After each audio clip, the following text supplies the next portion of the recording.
In the last class, we were discussing the different aspects of yoga as expounded in this text, Bhagavad Gita. And I gave the context, the setting, the context in which Gita was preached. And I also gave a brief description of the structure of this work. It is divided into 18 chapters. Of these 18 chapters, the second chapter has got a special place. The first chapter mostly deals with the setting of this dialogue between Lord Krishna and Arjuna, and Arjuna's expression of his total helplessness in the face of compelling duties and responsibilities. In the second chapter, you find Lord Krishna slowly leads his disciple, the student, step by step to a proper understanding of what it means to do our duty, and at the same time to enjoy peace and harmony with him, which is called yoga. In the second chapter, there is a long description of the characteristics of a man of illumination, a man of enlightenment, an illumined person, how he is able to live in this world, combine perfect harmony and peace within, at the same time engaging in his day-to-day duties and responsibilities. Before that, Lord Krishna gives a brief description of the psychological and practical aspects of yoga. Those of you who have got the text may keep in mind the 48th verse of second chapter. The 48th verse of the second chapter reads like this: Yogastha kuru karmani sangam tyaktva dhananjaya siddhya siddhyo samo bhutva samatvam yoga uchyate. It's a very important idea preached in the Gita. Samatvam means perfect equanimity. Now, this perfect equanimity of mind is possible only for a person who enjoys inner contentment. It is not happiness. It is not just joy. That should be clearly understood. In fact, all of us are seeking happiness, joy. But very often, that is only a short-lived experience of peace from conflicts. That's only short-lived. When we work hard for achieving something, and when we get it, we feel a kind of inner satisfaction. But then very often, when we lose what we have obtained through hard work, we lose that satisfaction. So it is short-lived. And that is true of all worldly enjoyments, all worldly objects, anything that gives us satisfaction or happiness, as we understand in our normal life. There is another word which may be more appropriate and much more profound. It's called contentment, rather inner contentment. It is a real experience. The inner contentment comes to us not when we get something, but when we reach a higher level of spiritual consciousness. And when we reach that level of spiritual consciousness, we come to realize that there is nothing higher to be sought after, to be aimed at. There is nothing higher to achieve. What is that? which gives us this feeling, well, I have obtained something higher than which I can never seek for or work for in my life. There is nothing higher to be obtained. It is certainly not anything related to worldly enjoyment or worldly happiness. When we lift our consciousness to a higher level, then we can look upon all these sensory objects as necessary evils, as means for an end, but not as an end in itself. No, Lord Krishna says, when we reach that stage, our mind reaches a state of perfect equanimity, equilibrium. So, Krishna says, it is this even-mindedness or evenness of mind which can be called yoga. This alone is yoga. To be more accurate, this is the sign of a person who experiences yoga. Please remember, it doesn't mean a person who is always happy, always very joyful.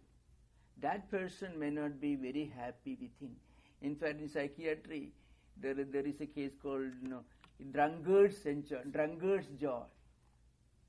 Now, a classical work gives the example. A person, a drunkard, an alcoholic person, a drug addict, who is kicked out of his home by his wife and children because the fellow became a total nuisance, nightmare to household life. And then he is left alone in the middle of a street at night. He drinks and is cutting jokes all the time. It's a drunkard's humor, sometimes it is called. Old psychiatric works. Where he is facing a terrible conflict with him. The terror of real life. So there is a conscious effort to run away from the memory of the reality of life.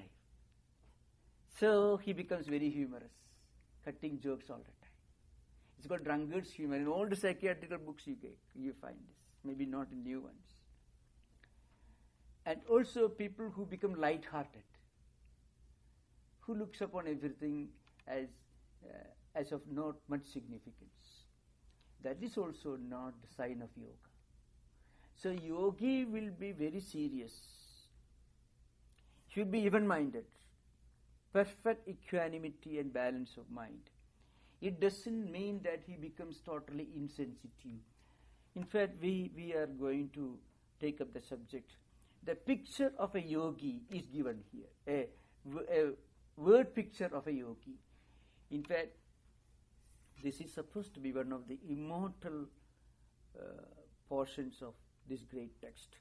Sthita Prajna Lakshanani means in 18 verses, Lord Krishna gives a graphic description of this yogi, how he lives in this world, how he walks, how he talks, how he enjoys inner peace within, and at the same time interacts with the rest of the world. Please remember, it is not insensitivity.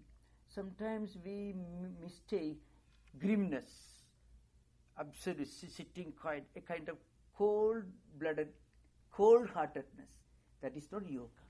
A yogi is very sensitive, not towards his own problems, but towards other people's problems. That's the only difference. A yogi is very humane. A yogi alone can be a humanist in the spiritual sense. Other schools of humanism are somewhat lopsided. The idea of humanism has got various dimensions, depending upon the school of philosophy to which it is related. And to that extent, it becomes lopsided. But a yogi's humanism is based upon the perfect experience of the unity of the individual soul with the universal soul. In other words, it is based on the experience of perfect oneness and unity of existence. He will be realistic. He will be sensitive to other people's problems. It is not that he is insensitive. Sometimes very often we feel, when you see pictures, when you read the books of Eastern mystics, especially Indian and Chinese mystics, this misunderstanding often comes. When you read the works of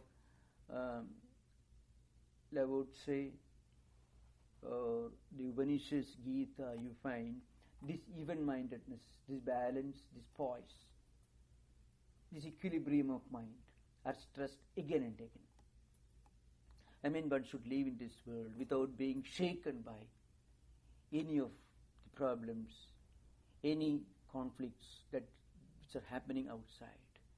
It is so very often people interpret this as a kind of cold-blooded insensitivity to other people's problems. But these great mystics who reached this high level of perfect equanimity of mind were extremely humane and extremely sensitive.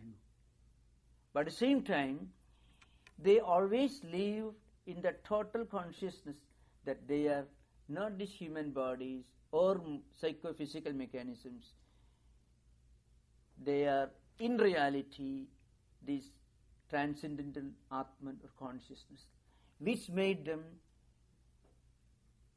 enabled them to live in a state of perfect equilibrium.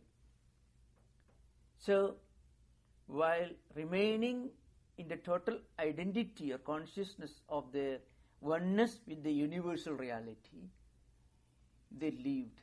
And because of this steadiness, they were not shaken. Now, Krishna says, you should be steadfast in this yoga consciousness, yogastaha. Means yogi sthitaha means somebody who's seated, established in yoga.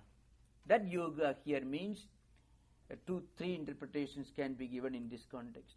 One interpretation is, even while being engaged in our day-to-day activities, even while living in the midst of different conflicting, contradictory problems of this world, that feeling of total oneness, the unity of the individual and the universal soul.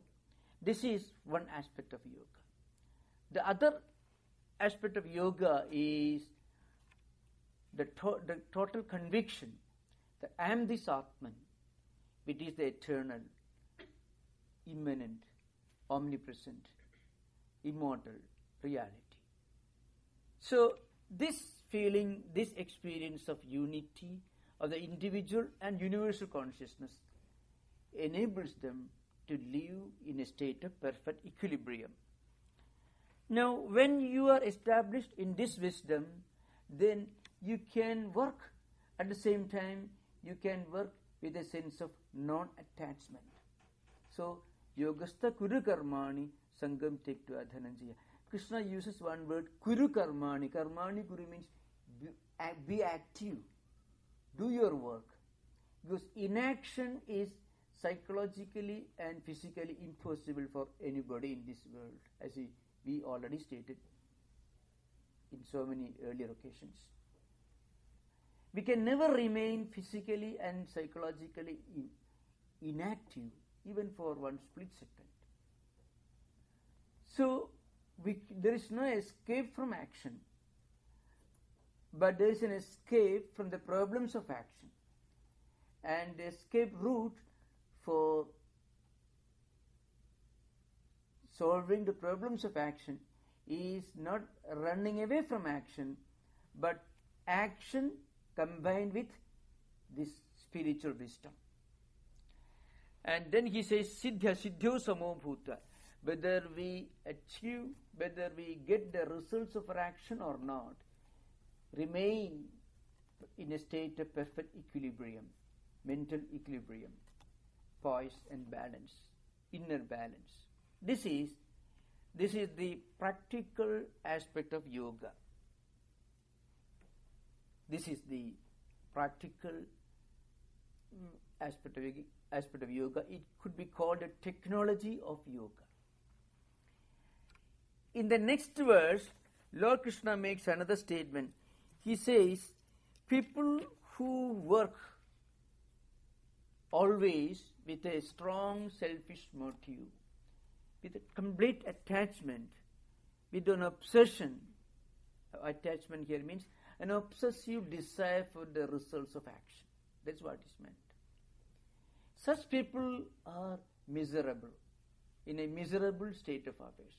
So, in fact, most of the problems we are facing is because we act with a kind of obsessive attachment. When we do something, we are very anxious to get the full result. And we often judge the action on the basis of the results that we get from that particular action. So every action is judged by the results. And so mind gets completely attached to the results. And when the results are not up to the expectation, depression, disappointment. And when the results are fulfilled, jubilation, enjoyment. But that enjoyment is short-lived. When that the result, whatever we have obtained, is lost, again disappointment. So Lord Krishna says, Durena hyavaram karma buddhi yoga dhananjaya buddho sharanamanyucha kripana phalaketavaha. There is an instruction given here, and there is a statement of a tragic fact of human life. The statement is this: kripanaha phalaketavaha. Those who are always active, mind always engaged in the thought of the results of action, and those who are enslaved by their own desire, they are in a very miserable, wretched condition of action, because it's really a miserable existence. That's why people work hard for enjoyment, but they never get contentment. They may get enjoyment. In fact, one major problem of modern educational system is this: it enables us to work efficiently. That efficiency is only superficial efficiency. Efficiency for getting the results. But we are never taught how to live. So that's why working hard for 50 years, 30 years, 40 years, people retire from their profession with a tired, exhausted mind. Or working hard for 13, 15 hours a day, at the end of the day, there is something within that cries out because of discontentment. Money is there, status is there, everything is there. But there is something that is wanting. We do not know the real meaning of life. So, people take resort to drugs and alcoholism. So that's why modern education, of which we are very proud, enables us to make use of the gifts of nature. But it doesn't teach us how to live.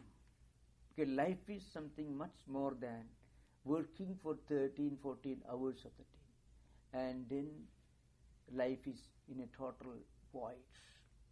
And so Lord Krishna makes a statement, kripana means it's a very, very pathetic state of human existence. That's why this Gita is sometimes recommended as a great book of psychological counseling. Gita is not just a theological work. It is not. Of course, it is one of the greatest philosophical works in the world. But more than that, it is a great work of counseling. In fact, if you read the verses of the first chapter, you can see that Arjuna was suffering from melancholy and withdrawal symptoms, as we call in psychiatry. That's what should be happening. He was very healthy man. He had everything, a high reputation. He was an extremely well-educated man. He was not in need of information. You'll be surprised when I tell you that Arjuna was an extremely well-educated man of those days, because they belonged to the Kshatriya, the princely families. So all the princes in those days in India, the 4th millennium BC, they had to go through an elaborate course of education. Not only in the kingly duties and responsibilities, but also in so many philosophical systems, teaching how to live, how to work, all this. So he had read all these books. So Arjuna is not an uneducated man. Uneducated people do not have these problems. Uneducated people are in a state of blissful ignorance. But Lord Krishna, he is addressing a person who is extremely well educated. I can give a better picture of this fact. See, in some traditional commentaries, there is a description, there is a psychological analysis of Arjuna's mind. Now, he was one of the 5 brothers, Yudhishthira, Bhima, Arjuna, Nakula, Sahadeva. There were 5 princes. I didn't touch upon the mythological aspect of this. Anyway, there were 5 princes. The eldest one was Yudhishthira, who was the wisest of the 5, and perhaps the most learned, but totally inactive. He knew everything, but one can never be sure that he will do anything either good or bad. He was a truthful person, and whatever Lord Krishna could have taught him, he was already familiar with intellectually. So Krishna found it was not much use teaching this man, because he didn't have any conflict. He did not have any confusion. That's because he had answers within his mind, but he was not in need of an action. And if you teach him, he will agree to everything, but he won't do anything. So there was no use teaching such a person. He's a wise man. Bhima was more of a practical man. He was more well known for his physical strength than for brain. It doesn't mean that he was a brainless man, but he was more of a warrior, was a physical type of person, physically very strong. So perhaps he also did not have any confusion, any conflicts, inner conflicts, nothing. He was perfectly happy. Yudhishthira was free from conflicts and anxieties, because he was not a very active person. So there was no need to teach him. And as for Bhima, he was a very physical person, so there was no use teaching him. The 3rd brother was Arjuna. The 4th and 5th were young princes. They were too young for this great profound philosophy. So Lord Krishna chose Arjuna to teach this profound philosophy. The main reason was Arjuna was a terribly confused person. But once he could be convinced of something, he will do it. So Arjuna was an extremely efficient person, very active, and a high reputation. He has built up a high reputation for efficiency, for dexterity, for courage, and many of these qualities. But for the time being, he became completely confused. He was suffering from many inner conflicts. So Krishna knew if this man could be taught the real yoga, the profound mystery of combining action and contemplation, how to lead a secular life in this world, combining spiritual values, then he will practice it. And Krishna knew, so he taught Arjuna. That's why Krishna tells him, Yogastha Kuru Karmani. You should be active. Action alone is not enough, as we already explained. Action produces anxiety, neurosis, depression, melancholia, all kinds of problems, because even the most active, successful people in the world do not often enjoy inner contentment of peace. So along with this action, you combine the wisdom of yoga. And then he says, then you can enjoy perfect inner contentment. Now, in the next verse, which is a much more important verse, Lord Krishna gives the psychological definition and description of yoga. And that is a well-known verse. Buddhi yukto jahatiha ube sukra dushkrade tasmad yogaya yujyasva yoga karmasu kaushalam. Now, we already explained siddhya siddhyo samo bhutva. This evenness, equanimity, perfect equilibrium of mind. Even if the result is not up to the expectation, you should not be grieved, you should not become depressed. If the results are beyond your expectations, you should not become overjoyed.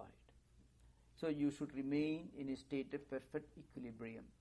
That alone can give you equanimity of mind or inner contentment.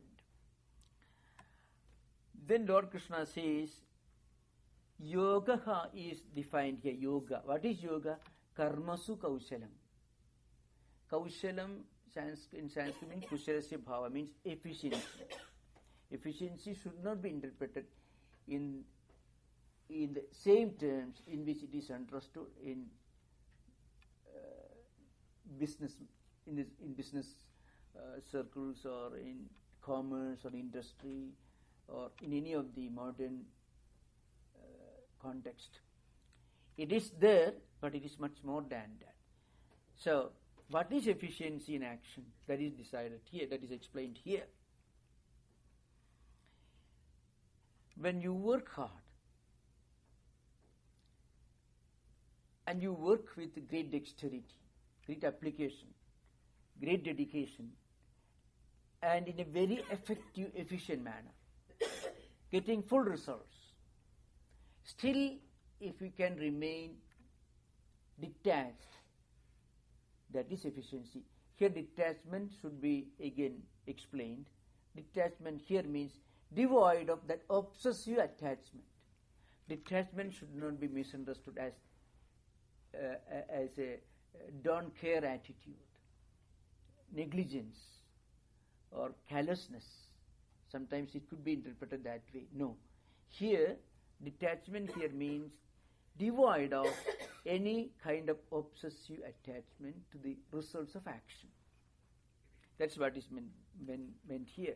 So if one could combine the efficiency of a Bill Gates or Henry Ford and the wisdom of a Buddha, that will be what is meant by yoga here. One of the two won't do. The Buddha was, of course, a combination of all this. I'm just giving an example how to put it difficult to put in modern language. Yoga karmasu kaushalam. So, if one could combine the efficiency, the drive, the enthusiasm, the zeal, at the same time the calm, detached, contented attitude of a sage or saint, that is what is called yoga. So sometimes there is a statement attributed to Confucius, the great Chinese philosopher: sagely within and kingly without. So kingliness, external kingliness means dynamism, efficiency, zeal, and saintliness means inner contentment, inner poise, calmness, and quietude, tranquility within. If they can be combined, that is yoga in action. That's what Lord Krishna says.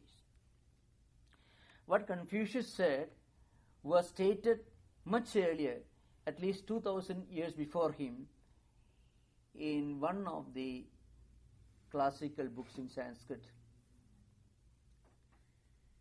Writing a commentary on one of the verses in the Gita, in later centuries, one Sanskrit commentator puts this: if we can combine kingly pleasures at the same time the detachment of a saint, that is what is called yoga. In the 4th chapter, if you read later, you'll find Lord Krishna gives a description of a long lineage of kings and emperors who practiced this yoga. Please remember, not saints and sages and ascetics living in forests, but kings and emperors who were busy running their kingdoms, ruling empires, and doing their duty and responsibility. They were extremely active in their own respective field, and at the same time practice yoga. So long lineage of great kings and emperors is referred to in the 4th chapter by Lord Krishna. In the 4th chapter there are 2 verses. Imam vivasude yogam proktavan aham avyayam vivaswan manave praha manuhi ikshagave abravid evam parampara praptam imam rajashriyo viduhu sakalena iham mahada yogo nashta parandava. It's a famous statement in the 4th chapter. Lord Krishna, after giving a description of this long royal lineage of great kings and emperors who practice yoga, say they were called Rajashayaka. The one particular word is used in Sanskrit, Rajashaya, means king and saint rolled into one. That is Rajarshi.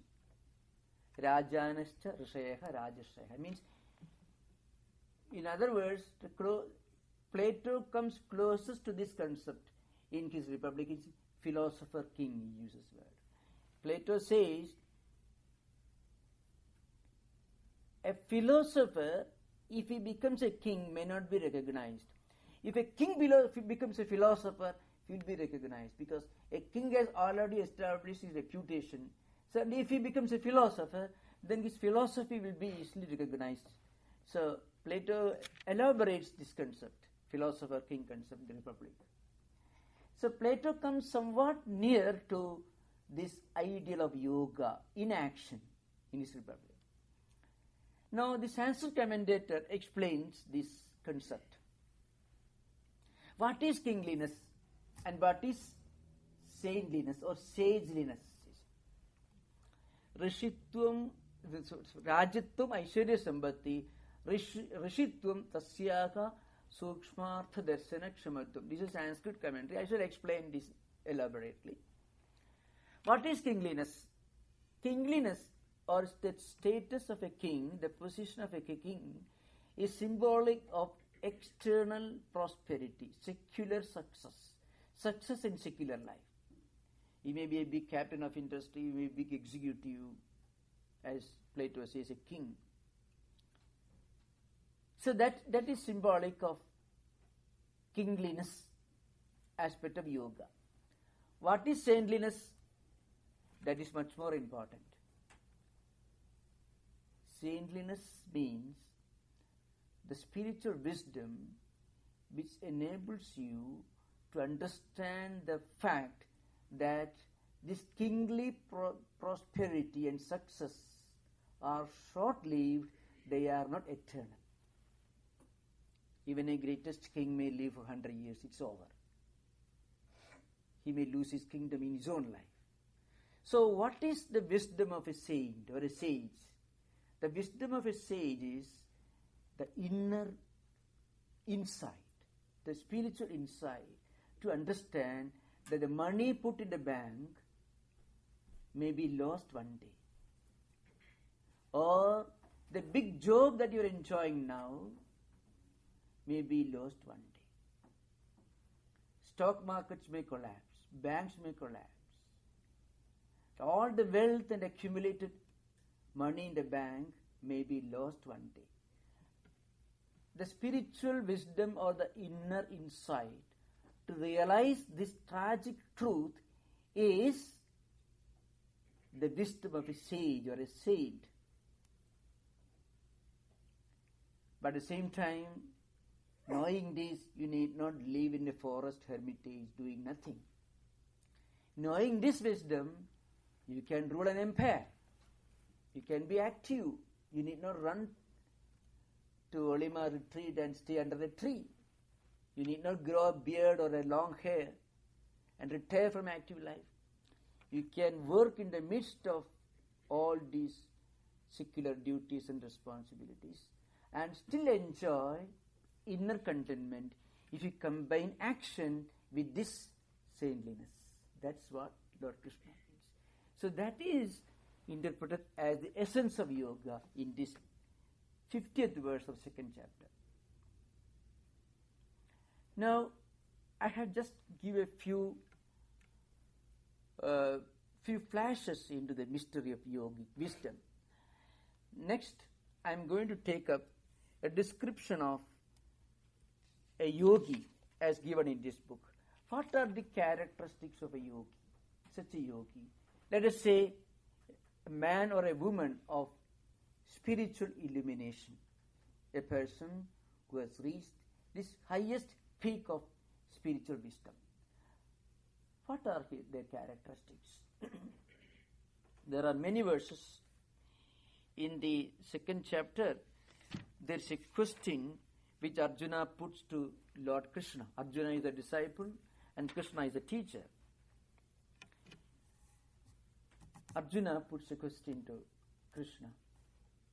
How does such a spiritually enlightened man live in this world? What language does he speak? How does he interact with people around him? And how do we understand him? So, these questions are put to Lord Krishna. Siddhaprakyasya ka bhasha samadhistasya keshava stadhikim prabhasheda kim asida prachedakim. All these are questions that I am not going to describe. There is no need at this point. We will take up these verses from 55th verse to 72nd verse. We need 18 verses in the Gita, which gives a long description of the characteristics of a spiritual seeker who has reached this yogic wisdom. In one of the most memorable verses, Lord Krishna compares such a yogi to an ocean. The mind of such a yogi, Lord Krishna says, is like an ocean. You think of an ocean or a sea. A number of rivers may be emptying their waters into this ocean. And the ocean remains completely undisturbed. There is no disturbance, absolutely calm and quiet. The ocean doesn't reject these rivers. The ocean doesn't tell the rivers, don't come to me. The ocean doesn't go after the rivers, please come to me. Neither. So neither avoiding nor seeking. At the same time, the ocean remains calm and quiet. The verse is this. There is a famous verse here. We will describe that verse here,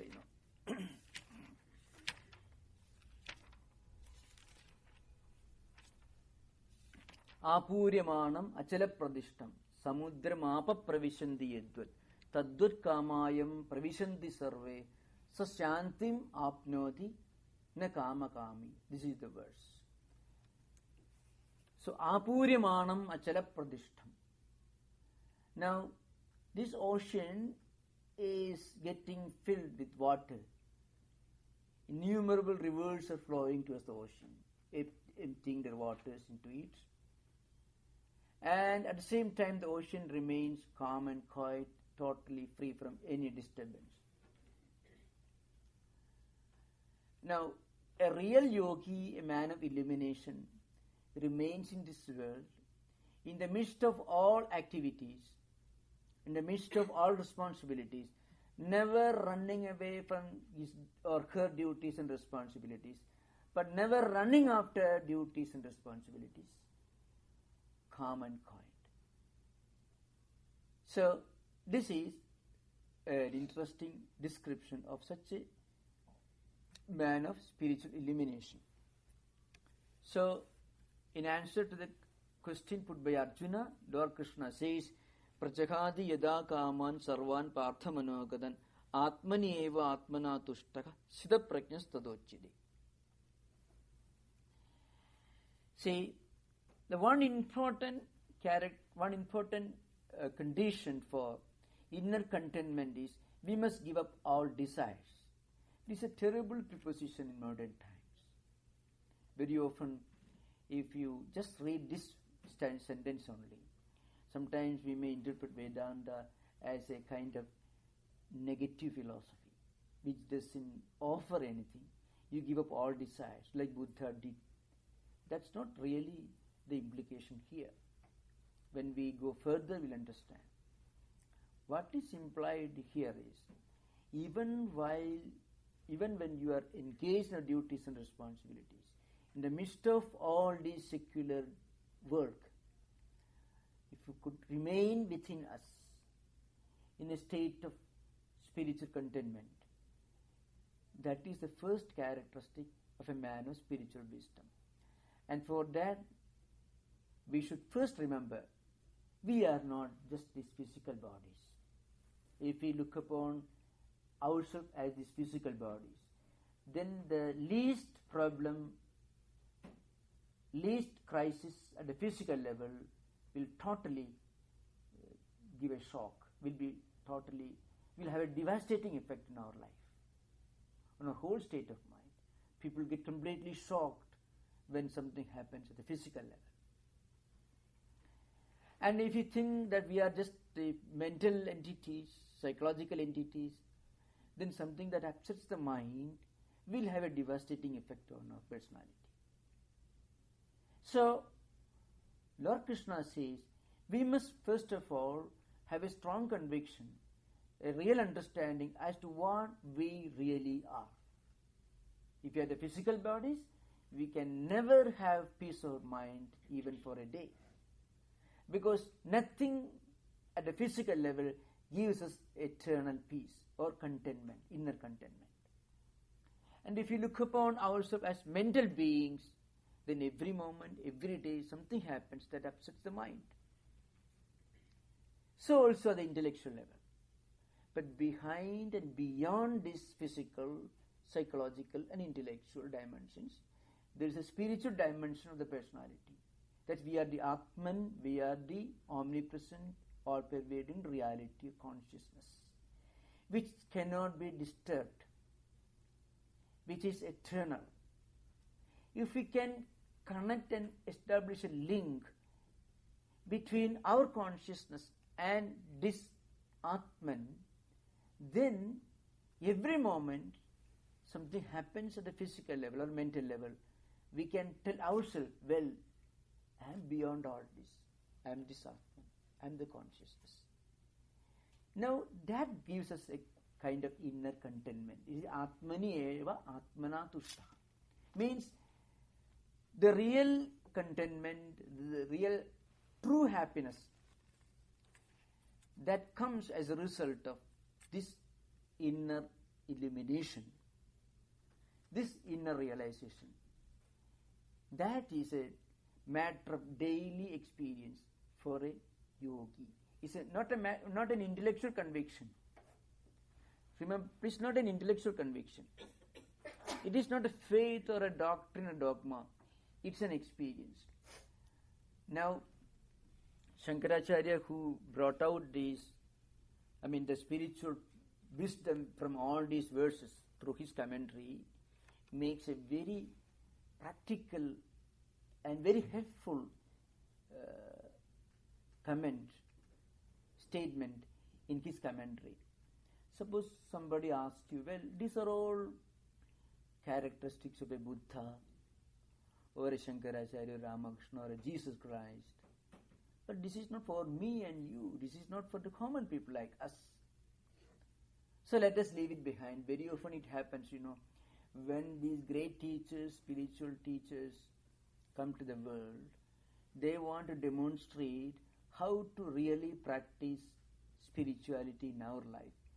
But in course of time, we imprison them behind the walls of a book, a priestcraft, or a church, or a temple, anything. So very often, do you stay there, don't come out, don't disturb us. Very often, that's why sometimes every prophet is a defeated prophet. Rousseau was not only a conventional believer. See, this is the tragic fate of every great spiritual person. They teach and they bring great universal spiritual truths so that people will watch, read their life and try to practice. But gradually, you know what happens? They are imprisoned between the four walls of a temple or a church or a synagogue, and they are not allowed to come out.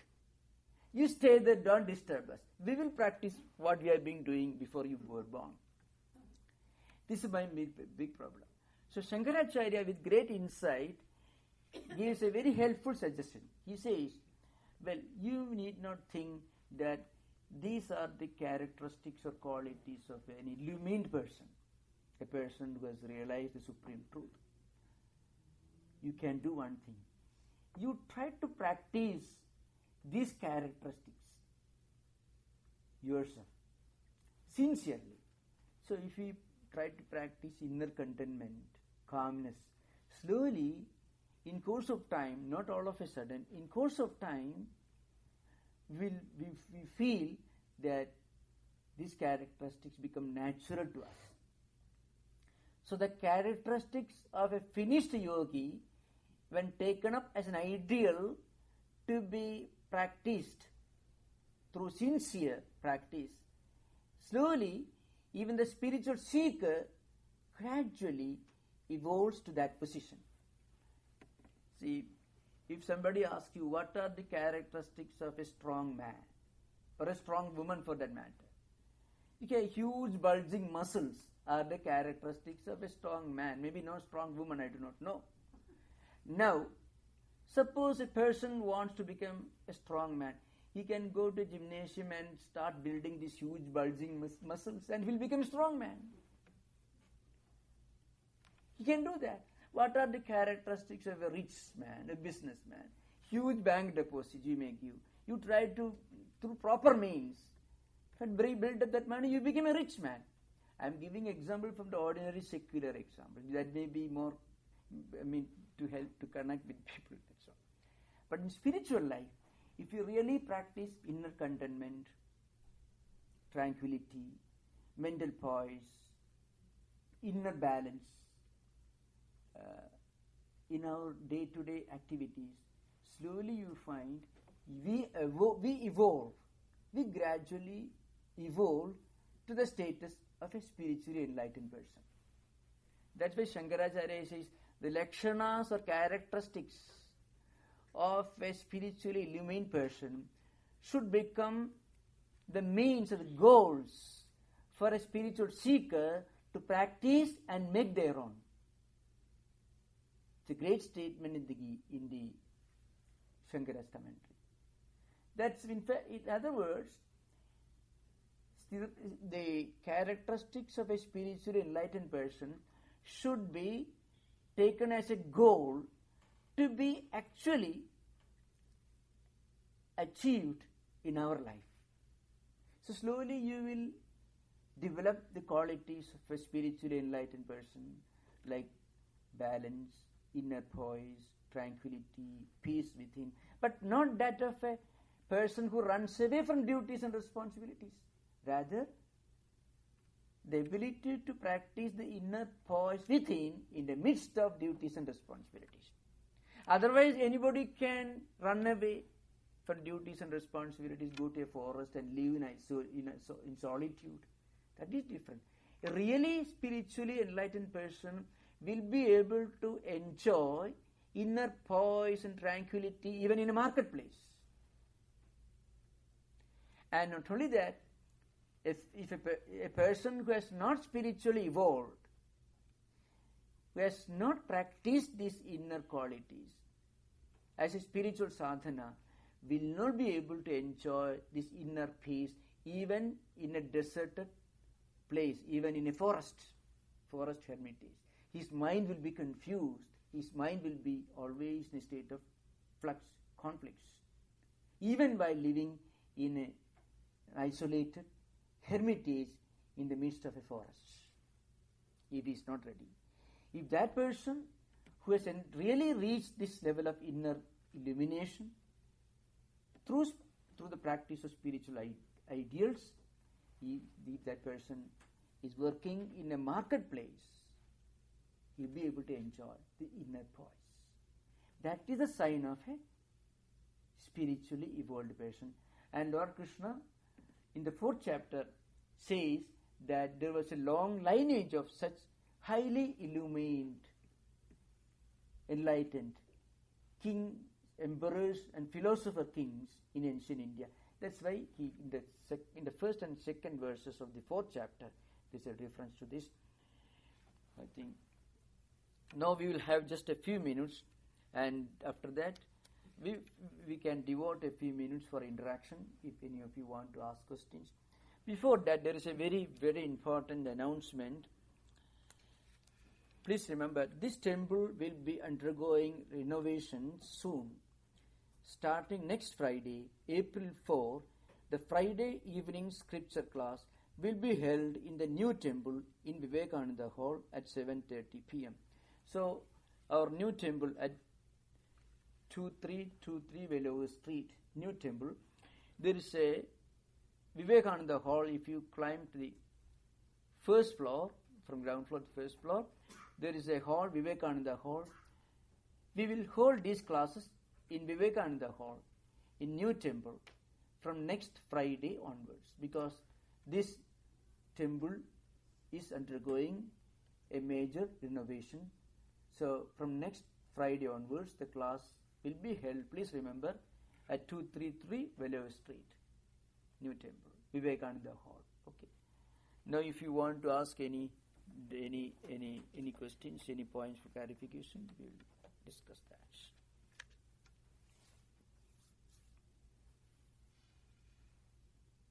Swamiji, I guess I'm not understanding. You said that the goal is to reach equanimity of mind, but that's just as far as you can go in the relative world. But that's the real goal, is to even go beyond that. So once you reach equanimity, do you have a choice on where you go? Well, in what Lord Krishna says is this: Siddhya siddhu samobhutva samatvam yoga uchyate. What he says is, this is the psychological characteristic of a person who has reached this yoga experience. In fact, the discussion is, what are the characteristics of a spiritually enlightened person? That person will be perfectly enjoying inner peace. Please remember, this is not a state of, not equilibrium of mind as we understand it in the ordinary relative psychological sense. That person will have understood that even the mind itself is a relative entity. He is in reality the Atman itself. Without realizing this Atmanhood, the fact that he is the all-pervading consciousness, this perfect equanimity is impossible. Without achieving this highest spiritual wisdom, this equanimity is not impossible. So he is giving the psychological description of yogic experience. That is siddhya siddhyo samobhutva samatva, means equanimity. The highest freedom from obsessive attachment to anything is possible only at the highest experience. But this equanimity at different levels can be practiced for a seeker. One, you see, very easily, I can give an example. Suppose we read these verses, just reading, mind you, reading or discussing. Immediately after reading or discussing these ideas, if something happens, suddenly we hear something, we are able to overcome that, maybe the shocking news, maybe a tragic event, with greater poise than otherwise. So even reading and listening to these ideas helps us to practice some level of equanimity. But that is not the highest level. So Shankaracharya says, at different levels, if we start practicing this within, we will reach the highest goal.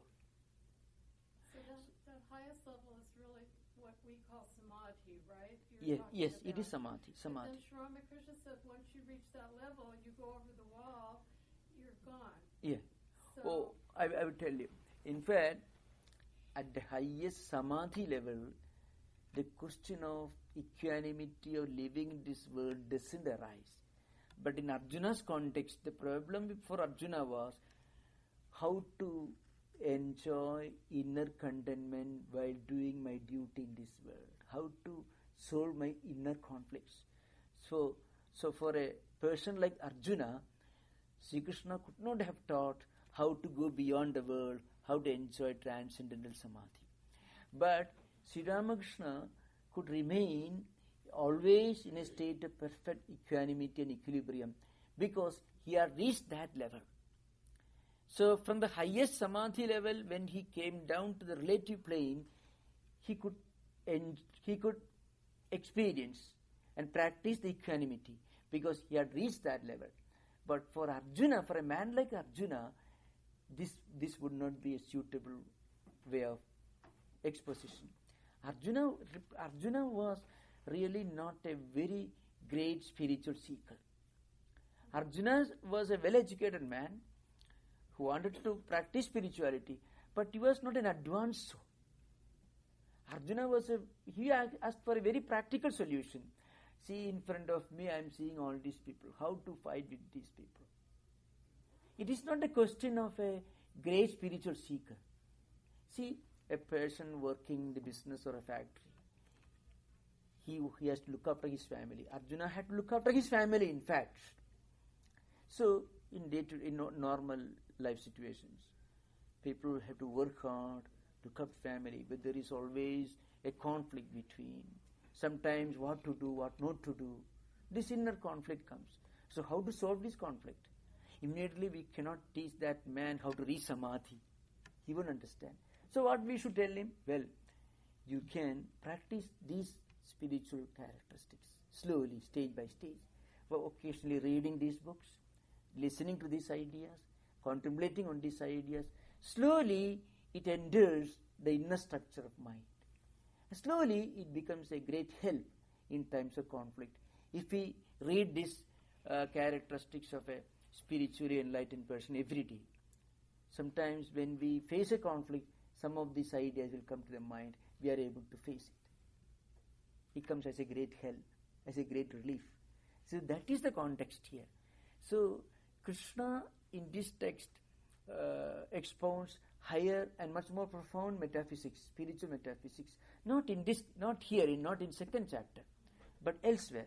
Here, Arjuna's immediate problem was how to work, at the same time, how to work without conflicts within, how to work without anxiety, without fear, without worry. That was his problem. So Krishna cannot ask him to go to a forest and practice samadhi. Sri Ramakrishna was an incarnation. Krishna also was an incarnation. But even an incarnation like Lord Krishna did not choose to teach the highest metaphysics to Arjuna in this context. That was not Arjuna's problem. Arjuna did not want to realize God. Please remember that. That was not a need of Arjuna. See, Swami Vivekananda went to Sri Ramakrishna and asked him, have you seen God? Swami Vivekananda said that his demand was he wanted to realize God. Arjuna was not much bothered about realizing God. Arjuna was his problem was more practical. His problem was how to work, and work as a soldier. His work was fighting for truth, for dharma, for ethical values. But he was facing an inner conflict. So how to solve this inner conflict? This is the problem. Arjuna was not what we call uttama, not an uttamadhikari, not a highest spiritual seeker. In ordinary life, we can say Arjuna was a very ordinary man. That's the point to be understood. I hope it's clear. Suppose Arjuna had gone to Sri Ramakrishna would not have taught him to realize God. See, many people came to Sri Ramakrishna. See, some people came and Sri Ramakrishna gave them some spiritual instructions. which were suitable to their mental state. So that they can start from that and slowly evolve to some great, highly qualified spiritual seekers. Sri Ramakrishna taught the truth of highest samadhi and spiritual experience. This is the point. Any other?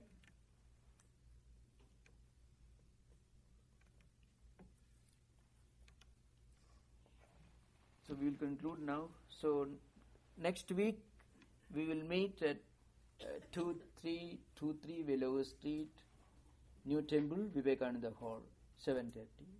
Thank you. Namaskar. Om Shanti.